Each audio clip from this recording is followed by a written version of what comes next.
કે કેવી રીતે પોલિસી રોલ આઉટ કરીએ જેના લીધે FIIs or FDIs may find India's investment much more attractive. But as what we are seeing right now, only from the FII perspective, money is a hot money, and money is moving from one geography to other, one economy to the other, and one stock market to the other. ચાઇનામાં જેવી રીતે હમણાં રીઓપનિંગનું play બધા લોકો વાત કરે છે એના પ્રમાણે if we compare, China is relatively cheaper and India is not. So આ મને લાગે છે આ ગણિત will play out and it will keep on changing in a very dynamic way all throughout the year. Sir budget point of view અગર જો વાત કરીએ તો ઓફકોર્સ ઓવરઓલ આપણે અત્યારે જે સિનારીઓ જોઈ રહ્યા છીએ ભારતમાં જે ઇકોનોમિક ગ્રોથ જોઈ રહ્યા છીએ તો ઓલ સેક્ટર્સ આર પાર્ટિસિપેટિંગ, પણ તમને શું લાગે છે કોઈ એવા નિગ્લેક્ટેડ સેક્ટર્સ છે જેના પર આ વખતે સરકારે એક ભાર આપવો જ જોઈએ અને એને એક ફોરમોસ્ટ ઇમ્પોર્ટન્સ આપવું જોઈએ? કોઈ એવા તમે એરિયાઝ જોઈ રહ્યા છો? See, આપણે ઓવરઓલ ઇકોનોમીમાં જોશું આજે exports form 35 to 40% of our 30 to 40% ના વચમાં it forms a part of our GDP. અને આજે exports have slowed down, have declined in the last 2 months or in the last 3 to 4 months it has not picked up. અને આપણે એ પણ જોઈ રહ્યા છે કેવી રીતે trade deficit has gone up and also the current account deficit has gone up. So આ બધાનું ઇમ્પેક્ટ જરૂર ઇન્ફ્લેશન ઉપર આવશે, કરન્સી ઉપર આવશે. So I think all those things will certainly be there, but I think the focus will be how to increase the exports. મને લાગે હજી એક સેક્ટર જે છે જે ઇન્ફ્રાનું આપણે વાત કરીએ, ઇન્ફ્રામાં હજી પણ પુશ આપવા જેવું ઘણું બધું છે. Because infra is one sector which has which does not feel the impact of the global recession. And આજે આપણે ઇન્ફ્રાને પુશ આપશું તો I think it will give a good multiplier impact to the economy in terms of the purchasing power increasing in the hands of the people and providing gainful employment. તો મને લાગે છે આ એક સેક્ટર છે infra જેમાં હજી push આવવાની શક્યતા છે. And I think one more thing is the real estate.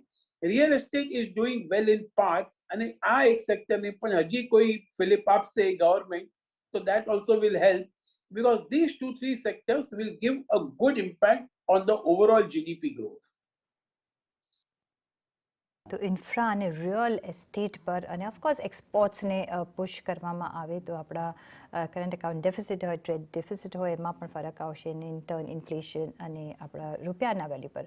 પણ દિલીપભાઈ, તમને શું લાગે છે કે જે ઘણા વખતથી એક માંગ છે કે જે ટેક્સ સ્ટ્રક્ચર છે એસ્પેશિયલી જો લોંગ ટર્મ કેપિટલની આપણે વાત કરીએ તો એને એક રેશનલાઇઝ કરવું જોઈએ ઓવર ધ એસેટ ક્લાસ. ત્યાં આપણે ડિફરન્ટ રેટ્સ ડિફરન્ટ પીરિયડ્સ જોઈ રહ્યા છે. શું લાગે છે ટેક્સ પોઈન્ટ ઓફ વ્યૂ કોઈ આપણને એક રાહત મળવા આવે પછી પર્સનલ ટેક્સ હોય કે LTCG હોય કે STT હોય જે માર્કેટને પણ એક પોઝિટિવ એક મોડ આપી શકે?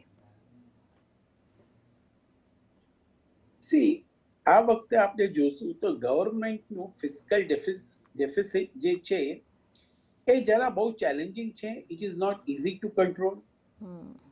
આપણને ગ્રોથ પણ રાખવાનું હોય તો fiscal deficit will remain high, and the fiscal deficit if it remains high, the credit rating agencies એ લોકોને આ વાત ગમતું નથી અને they will not really appreciate a fiscal deficit going up in a slightly bigger way. So I think these challenges will continue to remain in front of the government for this particular budget. And overall I think tax rationalisation જે આપણે વાત કરીએ છીએ long term short term, તો એના માટે ઘણું બધું એલ્બો રૂમ નથી આ લોકો પાસે, પણ રેશનલાઇઝેશન જરૂર થઈ શકે. No that can be a mixed bag. તમે કઈ લોંગ ટર્મ ગેનમાં કઈ તમે ટિંકરિંગ કરો અને શોર્ટ ટર્મમાં કરો, સો રેશનલાઇઝેશન થઈ જાય. It may or may not be positive for the markets, but at the same time maybe the overall taxes if they bring it down that also can prove to be positive. So I think થોડું negative થોડું positive કરી થોડું ઘણું balance થઈ જશે. કોઈ ખાસ એમાં ઇમ્પેક્ટ ઇકોનોમી કે સ્ટોક માર્કેટમાં આવવાનું ડિફિકલ્ટ લાગે.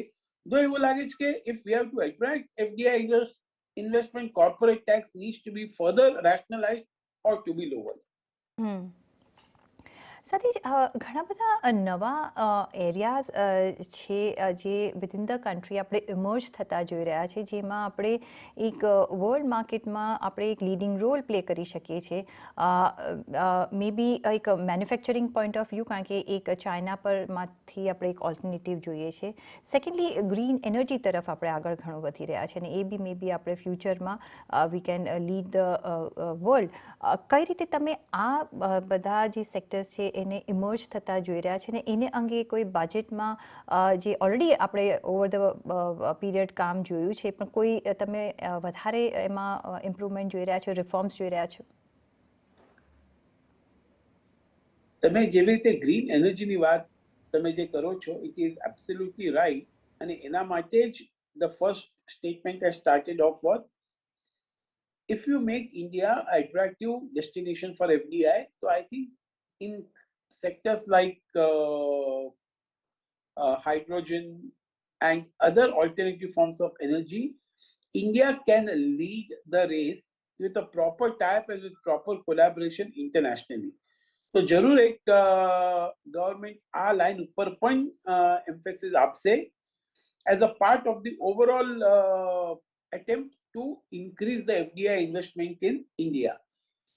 But if you take pure some of the green energy and try to place it in the stock market context, એમાં શું થઈ રહ્યું છે કે it is very difficult to understand the capital intensity of the business, એનું financial implications શું આવશે અને ક્યારે આવશે. So મારા હિસાબે આ બે ત્રણ વસ્તુમાં on a macro basis looks good, but when it comes to individual company from the stock market perspective, it's very difficult to analyze.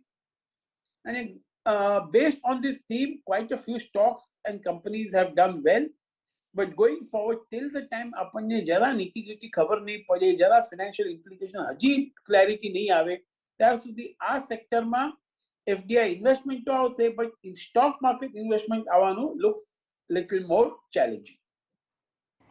જી, સાથે આપણે ઇઝ ઓફ ડુઈંગ બિઝનેસની સરકારે વાત કરી છે, એમાં પણ એક પગલાં લેવાયા છે, પણ હજી પણ એટલું આપણે ઇઝ નથી જોઈ રહ્યા. શું એક ઇઝ ઓફ વધારે ઇઝી કરી નાખે ઇઝ ઓફ ડુઈંગ બિઝનેસ માટે, તો એ પણ અટ્રેક્ટ કરી શકે છે global participation?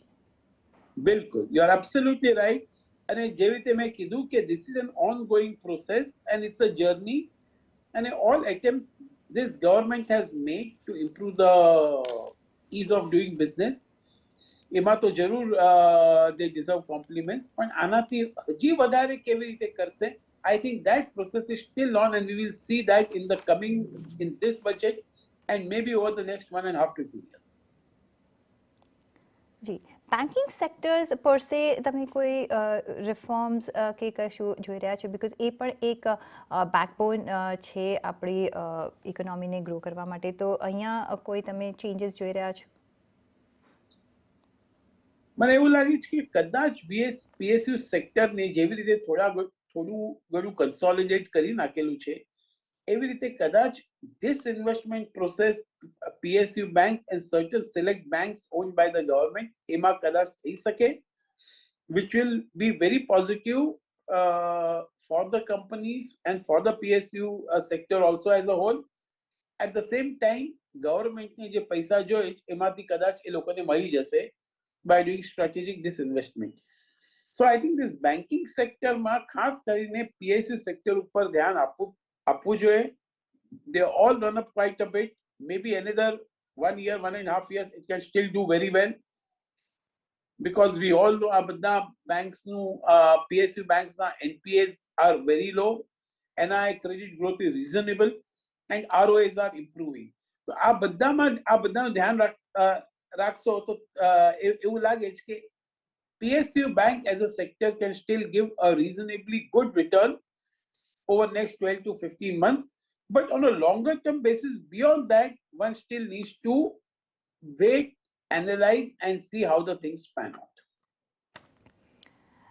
G sir, on that note ઘણો આભાર તમારો અમારી સાથે આજે જોડાવા બદલ અને તમારા વ્યૂઝ અમારી સાથે આજે શેર કરવા બદલ.